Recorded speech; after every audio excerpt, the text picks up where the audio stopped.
I have a very special treat for National Women's Day. A friend of mine taught me about a translator named La Malinche that worked with Hernan Cortez. Of course, I was familiar with Sacajawea because we hear that every Indigenous Peoples Month or Day or whatever the heck it is in school.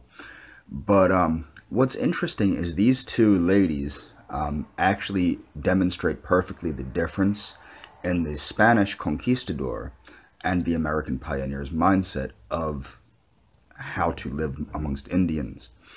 I'm going to explain how, especially because it's National Women's Day. Even I'm a feminist today. Okay, so how it works is this. Okay, La Malinche happened a couple hundred years prior to Sacagawea, of course, but this is how it works. So this chick was going to be sacrificed to the gods because she was broke or whatever. So Hernan Cortez goes, you work with me, I keep that from happening. So she helps Hernan Cortez unite other indigenous people against the Aztec, who were, of course, persecuting the less powerful tribes. Okay, boom. Now, Sacagawea. Sacagawea was basically, she was bought from her family by a Frenchman. And then Lewis and Clark, who were two pioneers that were hired by Jefferson to chart the western part, the Indian territory of the not yet United States. Lewis and Clark said, hey, we need this chick. She can help us translate. Bada bing, bada boom. Okay, there we go. So now, how does this paint a different picture? Well, the difference is this.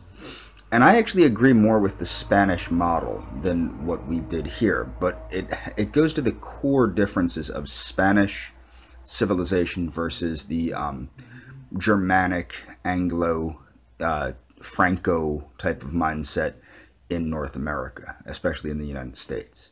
So the Spanish basically said, and I'm over-exaggerating a tiny bit and oversimplifying a tiny bit.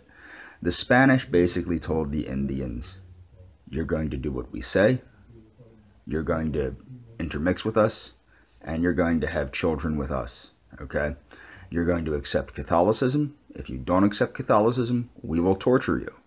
If we find out you still don't accept Catholicism, we will torture you until you're dead, okay? The Anglo-Germanic, Franco people up in North America, the pioneers, and most of the pioneers were not English. Okay, this is what a lot of people misunderstand. A lot of them were Scotch-Irish, a lot of them were French, a lot of them were German, and even Russian and things of this nature.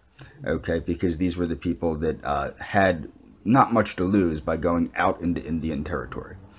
The mindset of the pioneer, and even from colonization, from the start of colonization by these people, by these Western European people, Western and Northern European people, the mindset was one of cohabitation, to live peacefully amongst the Indians and allow the Indians to remain Indians, but to seek to convert them to Christianity on their terms, as in the Indians' terms, not to force Christianity on them. That did shift a lot later due to the fact that the Indians were so rowdy and we needed a way to bring them under control. So we started pushing Christianity as a means of domestication. Okay, and that didn't even really work. Okay, so the mindsets of the Spanish and the Anglo-Germanic Franco people in North America were absolutely very different. Okay, however, what I will say, the more authoritarian Spanish outlook did result in a more resilient civilization. The people of the Spanish-American Empire are the people of the Spanish-American Empire. There's various degrees of mixture. However, it is a cohesive culture from parts of the United States all the way down to Argentina. The cohesion is there, the culture is there, and even though it's somewhat how can I put this? There's some diversity amongst the people. Except for countries like Brazil, more or less everybody is a different degree of white and indigenous.